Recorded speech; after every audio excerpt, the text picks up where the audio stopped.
Born in the ancient Anatolia, the boy who would become the emperor displayed signs of extraordinary power from his earliest days. His family, simple and unremarkable, could not have foreseen the destiny that awaited him. Yet tragedy struck early. His father was slain, murdered by his own brother. In the quiet ritual of preparing his father's body, the youth was granted a vision, a revelation of the crime. With neither anger nor sorrow, only the cold certainty of justice, he confronted his uncle and ended his life with a thought. This moment marked the birth of a purpose. Humanity was flawed, wandering, and vulnerable. It needed order. It needed someone to see beyond the petty squabbles and blood feuds, to guide it towards something greater.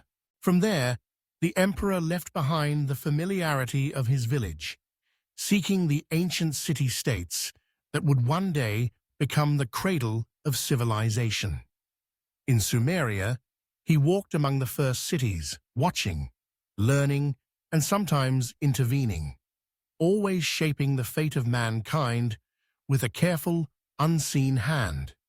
As centuries passed, he gathered allies, most notably among the Perpetuals, those rare immortals scattered across Earth. There were times when the emperor wore the mantle of king and warlord.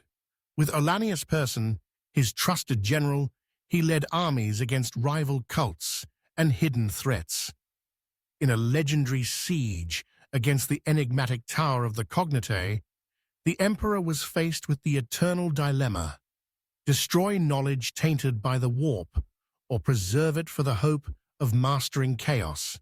The choices he made sowed discord even among his closest companions, but always his actions were guided by a singular goal: the protection and elevation of humanity. Throughout the ages, the emperor was a ghost in the tapestry of history, sometimes a conqueror, sometimes a sage. His influence was subtle, his true identity masked behind countless guises, male and female, gentle and fierce. Some stories claim he walked as Alexander the Great, mourning that there were no more worlds to conquer, only to discover new purpose in the mysteries that lay ahead. As the dark age of technology dawned, the emperor's reach extended beyond Earth. With Olivia Sirica, he traveled to Molech, a world where the veil between reality and the warp was thin. There, he struck a bargain with the dark gods, gaining the power that would one day allow him to create the Primarchs, mighty beings intended to guide humanity's expansion among the stars. But the emperor's vision was always his own. He refused to serve chaos, and in doing so became its greatest enemy.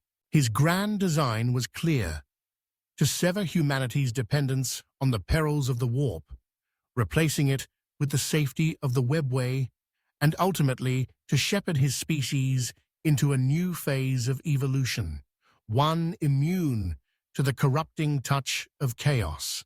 Every secret, every sacrifice, every hidden battle was in service of a future where mankind might rise, united and unbreakable, guided by an immortal hand that had watched over it since the dawn of time.